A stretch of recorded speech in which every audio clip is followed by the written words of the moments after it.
तो दोस्तों आज की इस वीडियो में हम देखने वाले हैं कुछ इम्पोर्टेंट प्रीपोजिशंस को जो कि इंग्लिश में एक बहुत ही अहम भूमिका निभाते हैं। और यदि आपको प्रीपोजिशंस नहीं आते हैं तो आपका जो सेंस है सेंटेंस का वो बदल सकता है, यानी कि आप कहना कुछ चाहते हैं और सामने वाला समझ कुछ जाएगा यदि आपको प्रीपोजिशंस नहीं आते हैं।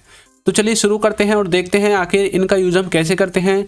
और मैंने यहाँ पर सिर्फ उन्हीं प्रीपोजिशंस को कवर किया है जो कि आप डेली लाइफ में सबसे ज़्यादा यूज़ करते हैं। तो देखिए सबसे पहला है थ्रो आउट। थ्रो आउट का मतलब क्या होता है? इसका मतलब होता है पूरा या फिर सारा। आप कई बार बोलते हैं ना कि वह सारा समय गाती रहती है, वह सारा समय खेलता रहता है, या फिर तुम सारा समय पढ़ते रहते हो।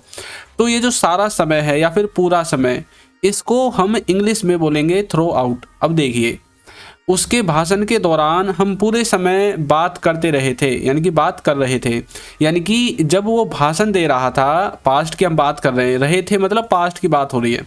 तो जब वो भाषण दे रहा था उस समय के दौरान हम क्या कर रहे थे? पूरा समय बात कर रहे थे। तो देखिए हम पूरे समय को यहाँ पर जो है ट्रांसलेशन कैसे करेंगे? तो we were talking throughout his speech, यानी कि हम बातचीत कर रहे थे जब वो भाषण दे रहा था।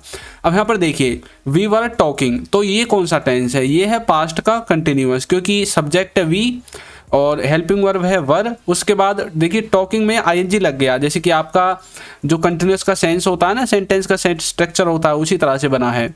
तो we were talking throughout his speech, यानी कि उसके भाषण के दौरान हम पूरा समय बात कर रहे थे। नेक्स्ट देखिए वह रात भर सो नहीं सका। रात भर का मतलब है पूरी रात, यानी कि वह पूरी रात सो नहीं सका, या फिर जो रात का समय है वो उस पूरे समय में सो नहीं सका, यानी कि हम पूरे समय को बोल रहे हैं। तो कैसे बोलोगे? He could not sleep through out the night, यानी कि वह पूरी रात भर सो नहीं सका, या फिर वो पूरी रात सो नहीं सका।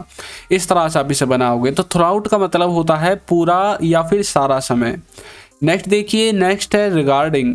रिगार्डिंग का मतलब क्या होता है? रिगार्डिंग का मतलब होता है के संबंध में, यानी कि किसी चीज़ के संबंध में जब आप कोई सेंटेंस बोलते हैं या फिर बनाते हैं।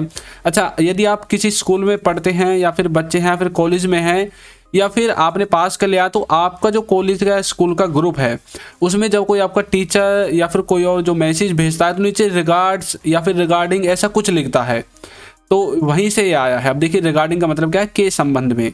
देखिए क्या आपके पास इससे संबंधित कोई जानकारी है? इससे संबंधित का मतलब है इस बात से संबंधित, यानी कि इस बात के संबंध में। तो के संबंध में का मतलब है किसी बात के संबंध में जब हम बात करेंगे, किसी बात से जुड़ी हुई कोई बात करेंगे, तब आपको रिगार्डिंग का यूज करना है। तो क्या बोलोगे? Do you have any information regarding it. It हमने इसलिए यूज किया क्योंकि वो कोई इन्फॉर्मेशन है, कोई निर्जीव वस्तु है। तो क्या तुम्हारे पास इससे संबंधित कोई और जानकारी है? हम ऐसा कुछ पूछना चाहते हैं, do you have any information regarding it, इस तरह से। नेक्स्ट देखिए, मैं तुमसे तुम्हारे जीवन से संबंधित कुछ प्रश्न पूछना चाहता हूँ, यानी कि मैं कुछ प्रश्न पूछना चाहता हूँ तुमसे। इसका मतलब ये है जो कि तुम्हारी लाइफ से रिलेटेड होंगे। तो किसी चीज़ से संबंधित है ना वो, तो उस संबंध को दिखाने के लिए आपको रिगार्डिंग का यूज करना पड़ेगा। कैसे बोलोगे? I want to ask you a question concerning your life, यानी कंसर्निंग योर लाइफ का मतलब है, देखिए आप रिगार्डिंग के स्थान पर इस वर्ड का भी यूज कर सकते हैं जो मैंने यहाँ पर किया है। तो आप रिगार्डिंग यूज करें या फिर कंसर्निंग यूज करें तो कोई दिक्कत नहीं है इसमें। तो इस तरह से आप इसको बना सकते हैं। नेक्स्ट है आपका बियॉन्ड। बियॉन्ड का क्या मतलब होता है? बियॉन्ड का मतलब होता है के पार। के पार मतलब क्या? के पार का मतलब है जो दिख ना रहा हो, यानी कि जो हमें दिखता नहीं है। अब इसमें मैं आपको एग्जांपल सबसे अच्छा यही देता हूँ कि आप अपने रूम में बैठे हैं। अब आपके रूम के बाहर बहुत सारी दुनिया, आपके पड़ोसी भी हैं, कुछ और चीज़ें भी होंगी, पेड़ पौधे भी होंगे, पड़ोसियों के घर भी होंगे, बिजली के टावर भी होंगे, खंभे भी होंगे, सब चीज़ है। लेकिन जब आप अपने रूम में बैठे हैं, उसके बाद रूम में घुसने के बाद आपको अपने रूम के अंदर से कुछ नहीं दिख रहा, लेकिन वो बाहर है तो सही, लेकिन आपको दिख नहीं रहा। तो वही बात है, जब आप कुछ चीज़ ऐसी बताना चाहते हैं जो वहाँ पर है लेकिन फिलहाल अभी आपको नहीं दिख रही है, तो उस चीज़ को बताने के लिए आपको बियॉन्ड का यूज़ करना पड़ेगा। और यदि एक एग्जांपल और दूं तो जैसे ही मान लीजिए एक पहाड़ है और पहाड़ के एक तरफ तो खड़े हैं आप, और पहाड़ के दूसरी तरफ कुछ और चीज़ है जो फेमस है, कोई मंदिर है, कोई तालाब है, कुछ भी हो सकता है, कोई झरना है। तो वो जो पहाड़ है उसके दूसरी तरफ है और आप जो है उसके और दूसरी तरफ खड़े हो, यानी कि अपोजिट में खड़े हो। तो लेकिन आपको पता है कि वो उसकी दूसरी तरफ है और आप किसी को वहाँ पर घुमाने ले गए हो। अब आप उसको बोल रहे हो इस पहाड़ की दूसरी तरफ ना एक मंदिर है, एक झरना है। तो ये जो दूसरी तरफ है इसको बताने के लिए आपको बियॉन्ड का यूज़ करना पड़ेगा। देखिए कैसे, जिसके आप बोल सकते हैं आसमान के उस पार क्या है। तो आसमान के उस पार क्या है, इसका मतलब क्या है? तो इसको कैसे बोलोगे, आसमान के उस पार क्या है, what is beyond the sky. अब देखिए आसमान के दूसरी तरफ हमें तो कुछ नहीं दिख रहा, सब चीज़ बादलों से ढक चुकी है, यानी कि बादलों से ढकी हुई है। और पृथ्वी के दूसरी तरफ यानी कि पृथ्वी के पार, आसमान के पार हम कुछ देख नहीं सकते। तो लेकिन कुछ ना कुछ तो है भाई, दूसरे ग्रह हैं, दूसरे जो और भी प्लैनेट्स हैं, बहुत सारी चीज़ें हैं, दूसरी गैलेक्सीज भी हैं, लेकिन हमको दिख नहीं रहा कि उसके पार है क्या, लेकिन है। तो इसलिए हमने यहाँ पर यूज किया what is beyond the sky, यानी कि आसमान के उस पार क्या है। एक और देखिए, क्या तुम कभी उन पहाड़ियों के उस पार गए हो? क्या तुम उन पहाड़ियों के उस पार गए हो, यानी कि दूसरी तरफ की हम बात कर रहे हैं। तो कैसे बोलोगे, have you ever gone beyond those hills, यानी कि क्या आप कभी उन पहाड़ियों की दूसरी तरफ गए हैं। तो इसका ये मतलब है, तो बियॉन्ड का मतलब है जो चीज़ हमें दिख नहीं रही है लेकिन वो उसके दूसरी तरफ है, तो वहाँ पर हम बियॉन्ड का यूज़ करेंगे। नेक्स्ट है एक्रोस। एक्रोस का क्या मतलब है?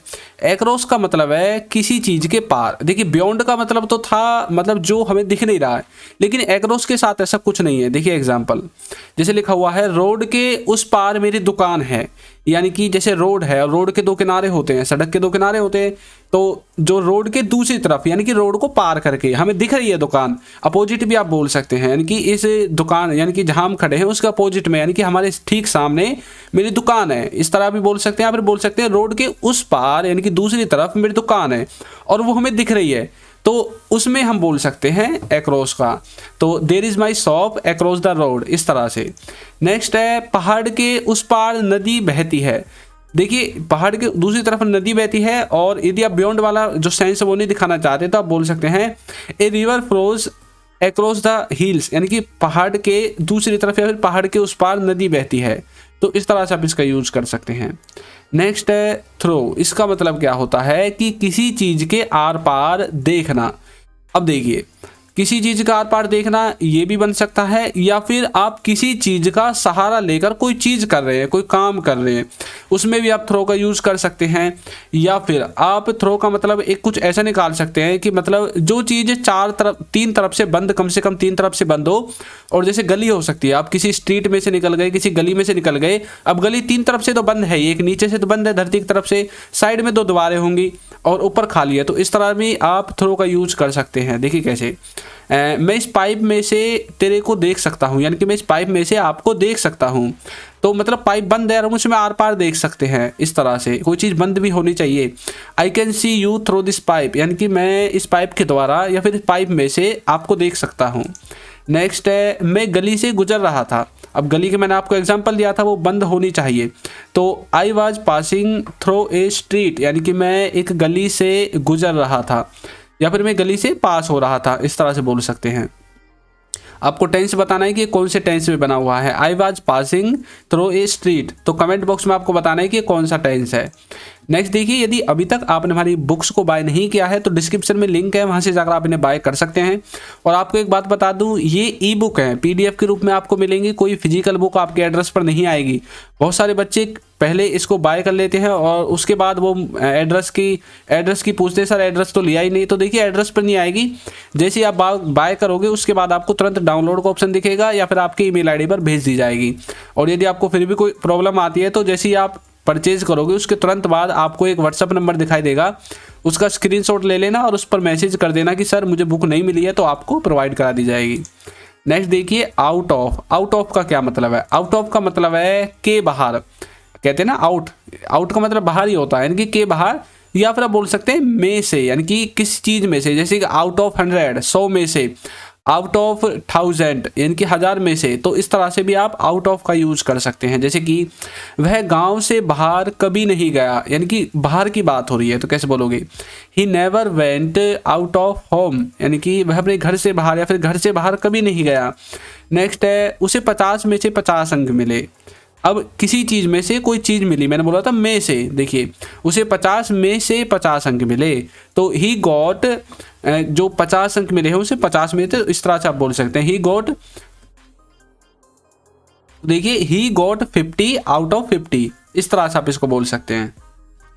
चलिए नेक्स्ट देखते हैं। नेक्स्ट है राउंड। राउंड का मतलब क्या होता है, राउंड का मतलब होता है चारों तरफ या फिर चारों ओर, यानी कि राउंडेड शेप, आपने सुना होगी राउंडेड शेप, यानी कि आप सर्कल बना सकते हैं, यानी कि चारों तरफ इस तरह से। तो पृथ्वी सूर्य के चारों ओर घूमती है, इसको आपको पता है, the earth moves round the sun, पृथ्वी सूर्य के चारों ओर घूमती है। नेक्स्ट है लोग घर के चारों ओर जमा हो गए। कई बार ऐसा होता है कि आपके घर को लोग घेर लेते हैं, या फिर कई बार ऐसा होता है कि मतलब कहीं पर कोई चीज़, किसी चीज़ को घेर लेते हैं, उसके चारों तरफ खड़े हो जाते हैं। अब जैसे ठंड पड़ रही है तो बच्चे क्या करते हैं, आग जला लेते हैं अपने घर में, और आग जलाने के चक्कर में क्या होते हैं, घर के सभी, या फिर आप बाहर जलाते हैं तो बाहर के सभी उस आग के चारों तरफ बैठ जाते हैं। तो ठंडों में ज़्यादातर होता है। तो इसी तरह से मतलब चारों तरफ की जब हम बात करेंगे तो people gathered round the home, यानी कि जो लोग हैं वो घर के चारों ओर जमा हो गए। नेक्स्ट है अमंग। इसका मतलब क्या होता है, इसका मतलब होता है बीच में या फिर मोर देन 2 पर्सन्स। इसका मतलब क्या है, जब आप बीच की, या तो आप बीच में की बात करोगे, यानी कि 2 से ज़्यादा लोगों के बीच में कोई बैठा होगा, या फिर आप बोल सकते हैं कि मोर देन 2 पर्सन, यानी कि 2 से ज़्यादा जब हम लोगों के बीच में किसी तीसरे, चौथे, पाँचवें, छठे लोगों को बताने की कोशिश करेंगे, किसी व्यक्ति को बताने की कोशिश करेंगे, तब आपको अमंग का यूज़ करना है। देखिए कैसे, वे खुद के बीच बात कर रहे थे, यानी कि वे अपने बीच में बात कर रहे थे और वो 2 से ज़्यादा थे। यदि 2 होते तो आप बिटवीन का यूज़ करते। बिटवीन का मतलब होता है जब आप सिर्फ 2 लोगों के बीच में बात करते हैं। लेकिन जब 2 से ज़्यादा हैं और आपको ये नहीं पता कि वो कितने लोग हैं, ये बात आपको याद रखनी है। 2 से ज़्यादा होने चाहिए, 2 नहीं होने चाहिए। 2 होंगे तो बिटवीन का यूज़ होगा, और यदि 2 से ज़्यादा हैं और आपको ये भी नहीं पता कि भाई कितने हैं, तब आपको अमंग का यूज़ करना है। तो दे वर टॉकिंग अमंग देमसेल्व्स, यानी कि वे आपस में या फिर खुद के बीच में बात कर रहे थे, इस तरह से आप बोल सकते हैं। हम आपस में अध्ययन कर रहे थे। अब हम वहाँ 2 से ज़्यादा थे, हो सकता है 3 हो, 5 हो, 10 हो, 15 हो। अब हम सब के सब आपस में पढ़ रहे थे, स्टडी कर रहे थे। अब हमको ये नहीं पता था कि हम एग्जैक्ट कितने हैं। यदि एग्जैक्ट पता होता तो हम बता देते, लेकिन हम बताना नहीं चाहते। तो कैसे बोलोगे, we were studying among ourselves, यानी कि हम सब लोग आपस में मिलकर अध्ययन कर रहे थे, पढ़ाई कर रहे थे। नेक्स्ट है अबव। अबव का मतलब क्या होता है, अबव का मतलब होता है के ऊपर, किसी चीज़ के ऊपर। जैसे कि आप अभी रूम में बैठे होंगे, शायद, मुझे पक्का नहीं पता है आप कहाँ बैठे हैं, लेकिन मेरे हिसाब से यदि आप रूम में बैठे हैं तो आपके ऊपर की यदि हम बात करें, आपके ऊपर छत है, पंखा है, या और भी बहुत सारी चीज़ें हो सकती हैं। तो ऊपर की जब हम बात करेंगे तो हमें अबव का यूज़ करना पड़ेगा। जैसे कि प्यार पैसे से ऊपर है, तो लव इज़ अबव मनी, इस तरह से बोल सकते हैं। या फिर ज्ञान सबसे ऊपर है, नॉलेज इज़ अबव ऑल, यानी कि नॉलेज इज़ अबव ऑल, ज्ञान सबसे ऊपर है। तो अबव की जब हम बात करेंगे तो ऊपर की हम बात करेंगे। तो अबव का मतलब समझ में आ गया।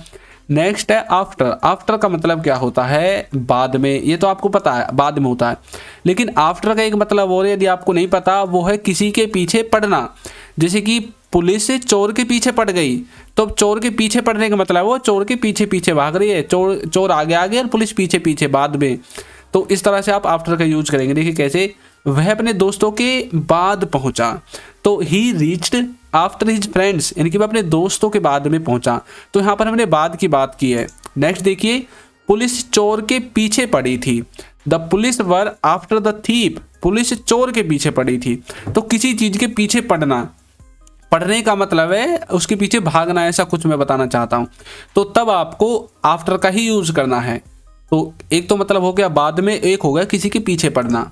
नेक्स्ट है बीनीथ। बीनीथ का मतलब क्या होता है, 2 जगह के बीच में। जब 2 जगह के बीच की बात होती है तब हम बीनीथ का यूज करते हैं। जैसे कि आप मान सकते हैं,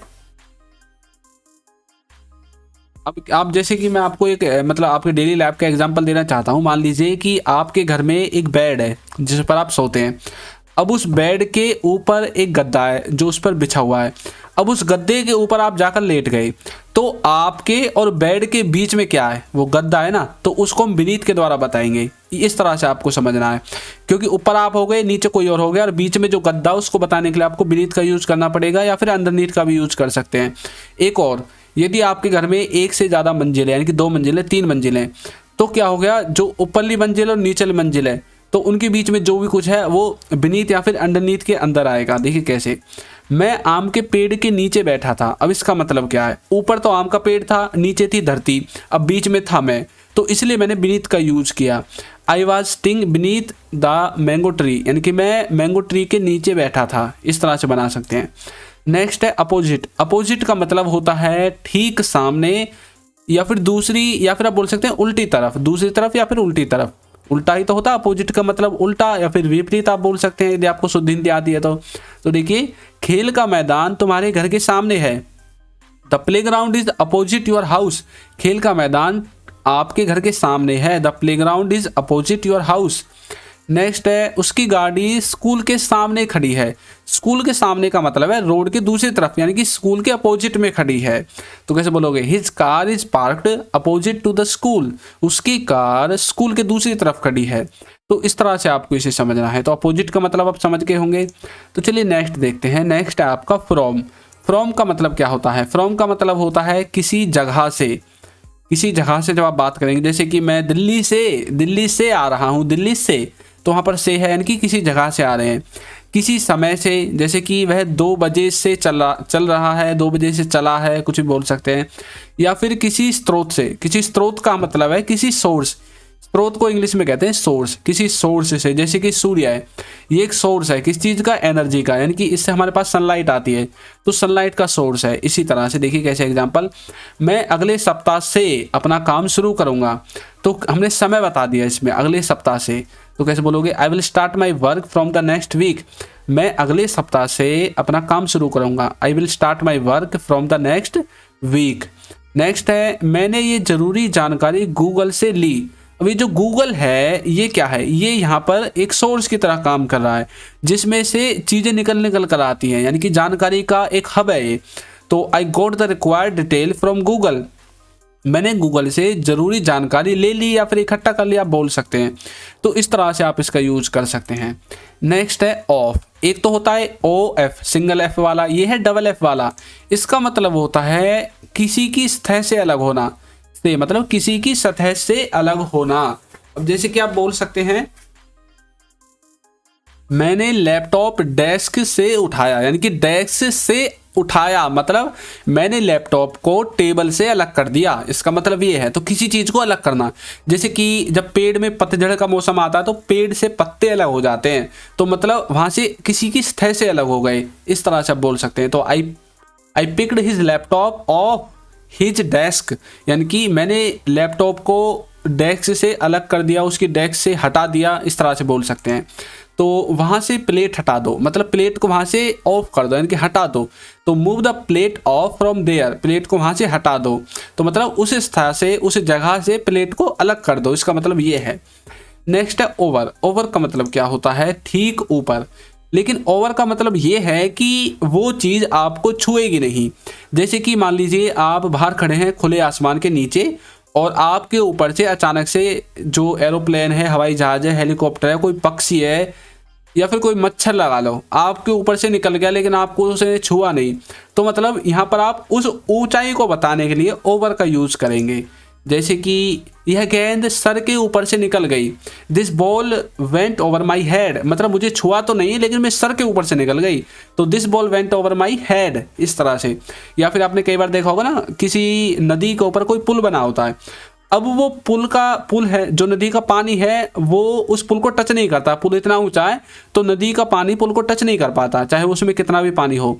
तो मतलब जो नदी है, वो जो ब्रिज है वो ओवर द रिवर है, मतलब रिवर के ऊपर कर है और उसे टच नहीं कर रहा है। देखिए जैसे हमारे सर के ऊपर छत है, मतलब छत है लेकिन हमें टच नहीं कर रही, तो we have a roof over our heads, यानी कि हमारे सर के ऊपर एक छत है, इस तरह से बोल सकते हैं। नेक्स्ट है सिंस। सिंस का मतलब होता है किसी निश्चित समय से। जब आप किसी निश्चित समय की बात करते हैं, निश्चित समय का मतलब है कि वो पक्का समय होना चाहिए, जैसे कि 5 बजे से, 2 बजे से, 2 तारीख से, जुलाई से, 2007 से, मतलब निश्चित समय होना चाहिए। मतलब मैं दोपहर से लिख रहा हूँ। अब यहाँ पर देखिए क्या है, यहाँ पर निश्चित समय, दोपहर पूरे 24 घंटे में एक बार ही होता है दोपहर को, तो निश्चित समय शाम एक बार होती है, सुबह एक बार होती है, रात एक बार होती है, 2 बार तो नहीं होती। अब मैं बोलने लगूँ वह मतलब 6 महीने से काम कर रहा है। अब 6 महीने से हमने कोई पक्का समय नहीं बताया, समझ गए ना। तो वह दोपहर से काम कर रहा है, मतलब दोपहर एक पक्का टाइम है। तो मैं दोपहर से लिख रहा हूँ, I have been writing since afternoon. वह रविवार से काम कर रहा है, he has been working on it since Saturday. मतलब इस सब्जेक्ट पर, इस मतलब जो भी ये काम उसको दिया गया है, इस पर वो रविवार से काम कर रहा है, इसका मतलब ये है। तो वर्किंग ऑन इट का मतलब यहाँ पर किसी वस्तु को दर्शाने के लिए हमने यहाँ पर इट का यूज कर दिया है। नेक्स्ट है बिफोर। बिफोर का मतलब होता है पहले या फिर सामने। जैसे कि किसी के सामने की जब आप बात करोगे, उसने मेरे सामने ये सब कुछ नहीं बोला, तो यहाँ पर सामने को बताने के लिए मुझे बिफोर का यूज़ करना पड़ेगा। और पहले तो होता ही है बिफोर का मतलब मेरे जाने से पहले वह आ जाएगा। तो कैसे बोलोगे, he will come before I leave. मेरे जाने से पहले वह आ जाएगा, he will come before I leave. Next है अब मैं आपके सामने बोल रहा हूँ, now I am speaking before you. अब मैं आपके सामने बोल रहा हूँ, now I am speaking before you. इस तरह से सामने को बताने के लिए भी बिफोर का यूज किया। फ्रंट ऑफ का भी यूज कर सकते हैं। बाय। बाय का मतलब होता है किसी चीज के द्वारा। जैसे कि आप किसी वाहन से सफर कर रहे हैं, किसी गाड़ी से आ रहे हैं, किसी बस से आ रहे हैं, तो बाय वहां पर लगेगा। देखिए, घर की सफाई नौकर द्वारा की जा चुकी है। The house has been cleaned by servant. अब यहाँ पर देखिए ये पैसिव में है, लेकिन मुझे बाय को बताना था। तो हाउस की जो सफाई है वो, वैसे जो बाय का यूज है वो पैसिव में भी करते हैं, बहुत ज़्यादा करते हैं। तो अब वैसे तो आप बोल सकते हैं कि घर की सफाई की जा चुकी है। यदि आप नौकर को नहीं दिखाना चाहते तो बोल सकते हैं the house has been cleaned. लेकिन किसके द्वारा की जा चुकी है? सर्वेंट के द्वारा, नौकर के द्वारा, बाय द सर्वेंट। इस तरह से मैंने हवाई जहाज से यात्रा की, आई ट्रेवल्ड बाई एरोप्लेन। मैंने हवाई जहाज से यात्रा की, आई ट्रेवल्ड बाई एरोप्लेन। तो नेक्स्ट है विद। विद का मतलब होता है से या फिर साथ, के साथ भी इसका मतलब होता है। मैंने गेंद को बल्ले से मारा, किसी चीज से मारा, किसी चीज की हेल्प लेके। तो I hit the ball with a bat, यानी कि एक बैट से मैंने बॉल को मारा। हम आपके साथ रहेंगे, we will be stay with you. हम हमेशा आपके साथ रहेंगे, we will be stay with you. तो इस तरह से आप इसको बनाओगे। नेक्स्ट है एट। एट का मतलब क्या होता है? किसी निश्चित समय पर आप एट का यूज करेंगे, यानी कि जहां आप किसी निश्चित समय पर, या फिर आप बोल सकते हैं किसी निश्चित स्थान को दिखाने के लिए आप एट का यूज करते हैं। यानी कि उससे छोटी कोई जगह नहीं होना चाहिए। जैसे कि बस स्टैंड है, बस स्टैंड से छोटा कोई नहीं है। कोई शॉप है, शॉप से छोटा कोई नहीं है। तो जो हम किसी एक लोकेशन को दिखाने की कोशिश करते हैं, छोटी लोकेशन को, तो तब वहां पर हम एट का यूज करते हैं। जैसे कि वो 5 बजे पैदा हुआ था, तो यहाँ पर तो समय है, तो ही वॉज बोर्न एट 5, 5 बजे पैदा हुआ था। मैं हवाई अड्डे पर हूँ, I am at the airport.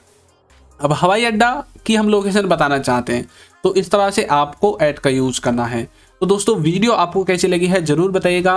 और यदि अभी तक आपने हमारे चैनल को सब्सक्राइब नहीं किया है तो चैनल को सब्सक्राइब कर दीजिए, वीडियो को लाइक कर दीजिए और एक अच्छा सा कमेंट करना बिल्कुल ना भूलें। Thank you.